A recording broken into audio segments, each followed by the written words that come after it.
D'abord avec un départ à 100 à l'heure de Nancy, à l'image d'Olivier Rouillet. Rouillet qui obtient un corner, nous sommes à la 2e minute.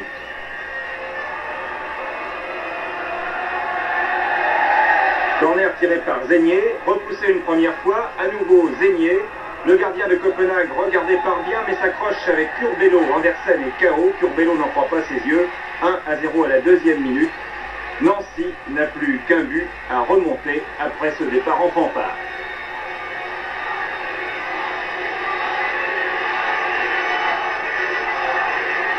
Je pense que les balles c'était venu sur un corner, le gardien est sorti, moi j'étais allé à l'encontre du ballon. Et je pense qu'on a bousculé un peu le gardien, il a relâché le ballon. Quand je me suis retourné, j'ai vu le ballon là, j'ai eu qu'à le pousser un peu dedans, c'était un peu la chance. On a retrouvé un ballon qui traîne devant le but, c'est quelque chose de rare. Vous l'avez vu, l'engagement physique de Curbelo est prépondérant sur ce premier but de Nancy. Andersen aura d'ailleurs ensuite l'œil au beurre noir, le but de Curbelo du pied gauche.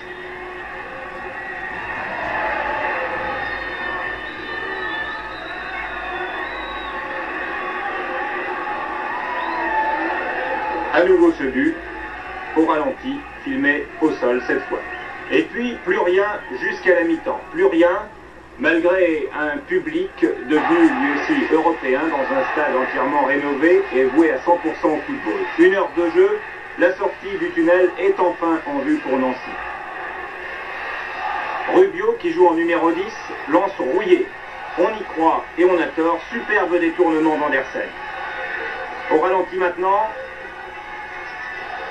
Andersen part à droite, Rouillet tire à gauche, réflexe étonnant d'Andersen de la pointe du soulier gauche.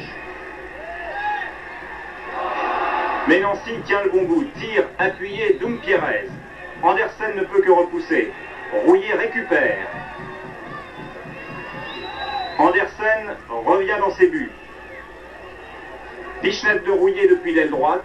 Janol, 1,86 m, boxe la balle de la tête, 2-0. Ouf, les deux équipes sont maintenant à égalité. J'ai vu le ballon venir, il était tout de suite devant moi, j'ai même pas besoin de sauter, je l'ai mis au fond, voilà.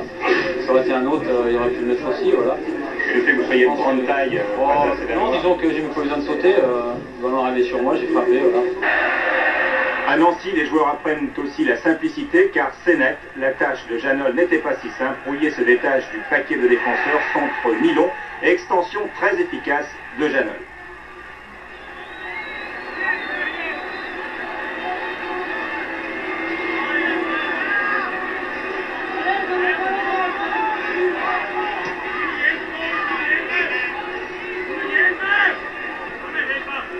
Restait à prendre l'avantage, ce qui fut fait.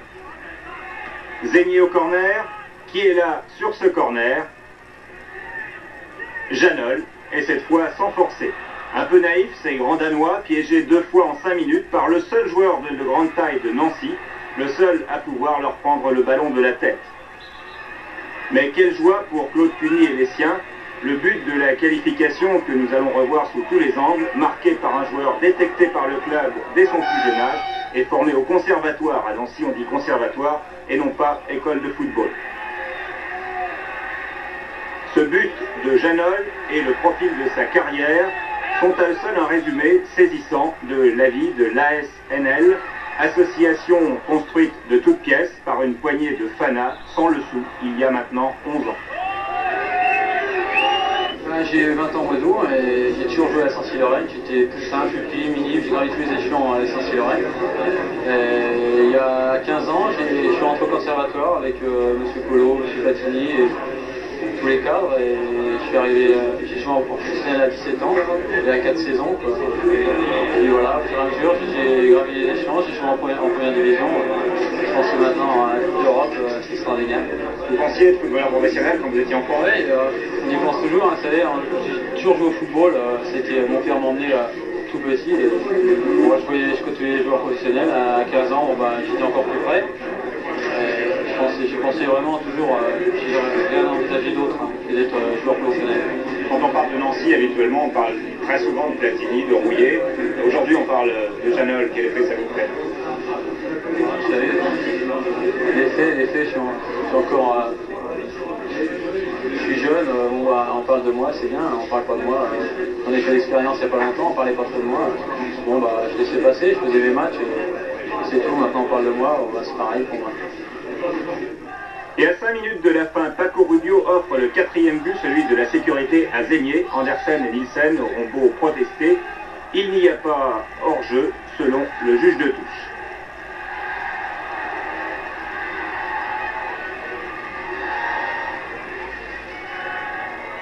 Olivier Rouillet a passé la balle à Paco Rubio dans le trou. Paco a attendu la sortie du gardien de but. Moi je suis venu à ses côtés sur le côté droit. Alors il m'a glissé le ballon sur le côté et je l'ai mis dans le but vide. Au départ, c'est Olivier Rouillet qui avait bien lancé Rubio.